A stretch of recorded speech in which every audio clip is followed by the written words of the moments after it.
ঋণ থাকা অবস্থায় ঋণ পরিশোধ না করে কোরবানি দেওয়া যাবে কি? কোরবানির গোশত ভাগ করার উত্তম পদ্ধতি কি? ৩ ভাগই করতে হবে কিনা এবং এটাকে আবশ্যক কিনা? শরিকদের কারো ইনকাম যদি পূর্ণ হারাম হয় তাহলে কি কোরবানি বাতিল হয়ে যাবে? মৃত ব্যক্তির পক্ষ থেকে কোরবানি দেওয়া যাবে কিনা এবং সেগুলোর গোশত খেতে পারবো কিনা?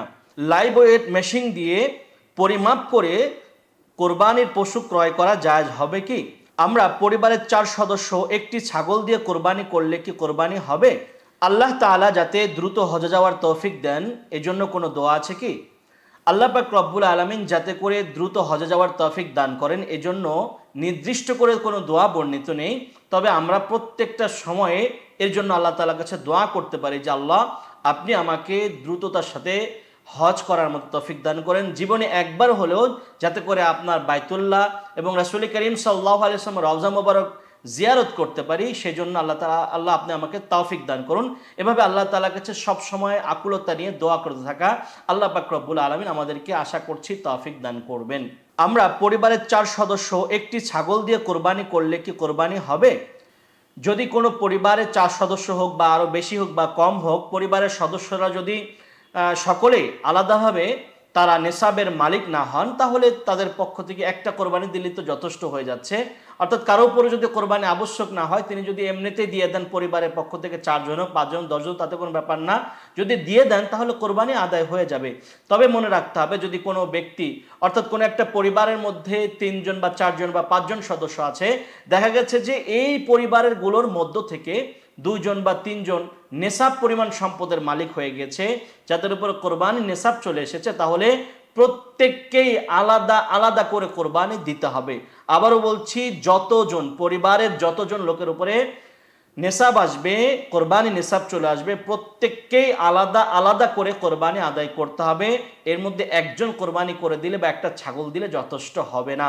এমনকি একটা গরু যদি কোরবানি দেয় সেখানে প্রত্যেকের জন্য আলাদা আলাদা অংশগ্রহণ করতে হবে, না হলে কিন্তু কোরবানি আদায় হবে না এবং একজনের পক্ষ থেকে আদায় হবে, বাকিদের উপরে কিন্তু গুনাহ রয়ে যাবে। এজন্য যাদের উপরে নেশাব আসবে তারা প্রত্যেকে আলাদা আলাদা করে কোরবানি দিতে হবে। আর যদি কারো উপরে নেশাব না আসে, পরিবারের পক্ষ থেকে যদি দিয়ে দেয় তাহলে সেটা আদায় হয়ে যাবে, এতে কোনো সমস্যা নেই। তবে মনে রাখতে হবে, অনেকে ভুল করে থাকেন, মনে করেন যে স্ত্রীদের পক্ষ থেকে কোরবানি দিতে হয় না।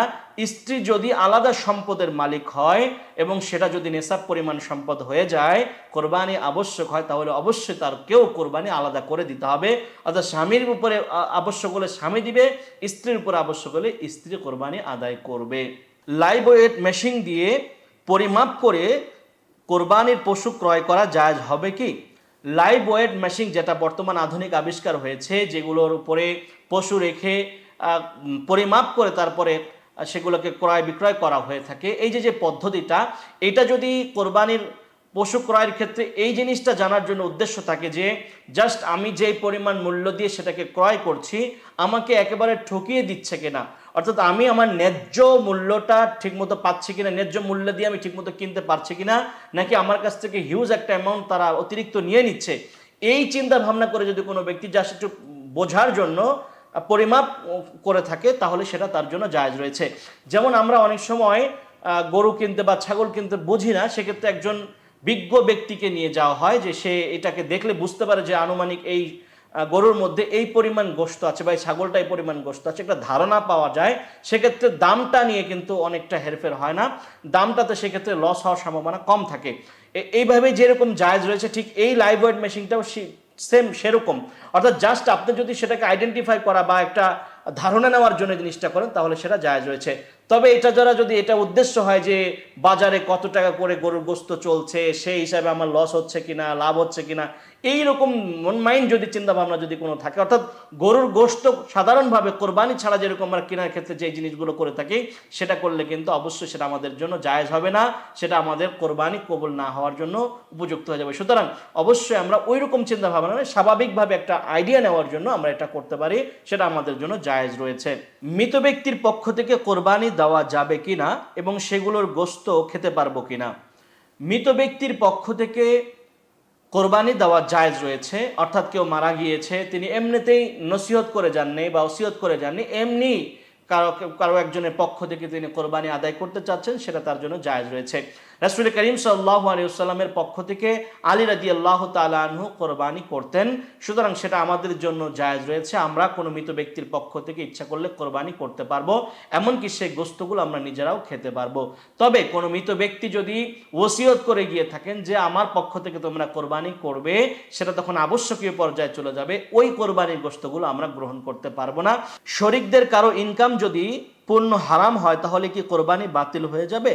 কোনো গরুর ক্ষেত্রে অথবা মহিষের ক্ষেত্রে শরিক নিয়েছেন আপনি, এক্ষেত্রে দেখা গেছে যে এমন একজন শরিক অংশগ্রহণ করেছে যার সম্পূর্ণ ইনকামটাই হারাম হয়, তাহলে অবশ্যই বাকি শরিকদের কোরবানি বাতিল হয়ে যাবে বলে ওলামা ইকরাম মতামত দিয়েছেন। সুতরাং আমাদেরকে লক্ষ্য রাখতে হবে যে আমরা যে শরিকদেরকে নিচ্ছি তাদের ইনকামগুলো হালাল কিনা। এমনকি আমরা যাদেরকে শরিক নিয়েছি তাদের যদি শুধুমাত্র নিয়তের মধ্যেও গড়মিল থাকে, অর্থাৎ কারো যদি কোরবানি উদ্দেশ্য ছাড়া শুধু গোশত খাওয়ার নিয়ত থাকে, তাহলেও কিন্তু আমাদের প্রত্যেকের কোরবানি বাতিল হয়ে যাবে। এ ব্যাপারে এটাই হচ্ছে প্রসিদ্ধ মত। আর যদি হারাম ইনকাম থাকে সেক্ষেত্রে নিজেরটাও যদি হারাম তাহলে বাতিল হবে। আর যদি আপনার শরিকদেরটাও হারাম হয়ে থাকে, অর্থাৎ যে টাকা দিয়ে কোরবানির পশুটা ক্রয় করেছে সেটা যদি হারাম হয়ে থাকে, তাহলে প্রত্যেকটা অংশীদারের অংশ বরবাদ হয়ে যাবে, নষ্ট হয়ে যাবে। কোরবানির গোশত ভাগ করার উত্তম পদ্ধতি কি? 3 ভাগই করতে হবে কিনা এবং এটাকে আবশ্যক কিনা? কোরবানির গোশত বন্টন করার উত্তম পদ্ধতি হচ্ছে আমরা 3টা ভাগ করতে পারি। নিজের জন্য কিছু রাখতে পারি, গরিব অসহায়দেরকে কিছু দিতে পারি, আমার আপন আত্মীয় স্বজনদেরকে কিছু দিতে পারি। এভাবে এই সিস্টেমে করাটা উত্তম।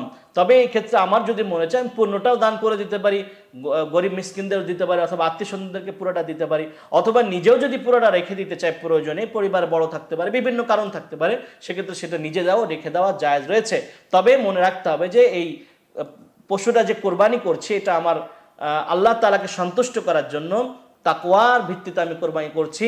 সেক্ষেত্রে আমি কি শুধু গোশত খাওয়ার জন্য করলাম নাকি আসলে আল্লাহ তাআলাকে সন্তুষ্ট করার জন্য করলাম, এটা কিন্তু অনেকটা এই বিষয়টার উপরে ডিপেন্ড করে যে আমি এই গোশতগুলোকে শুধু নিজের জন্য রেখে দিচ্ছি কিনা, অর্থাৎ নিজে খাওয়ার জন্যই কোরবানি দিয়েছি কিনা, নাকি মানুষকেও বিলিয়ে দিব, অথবা এতিম অসহায় মানুষদের মাঝেও দিব, অথবা আত্মীয় স্বজনদেরকে অংশগ্রহণ করব।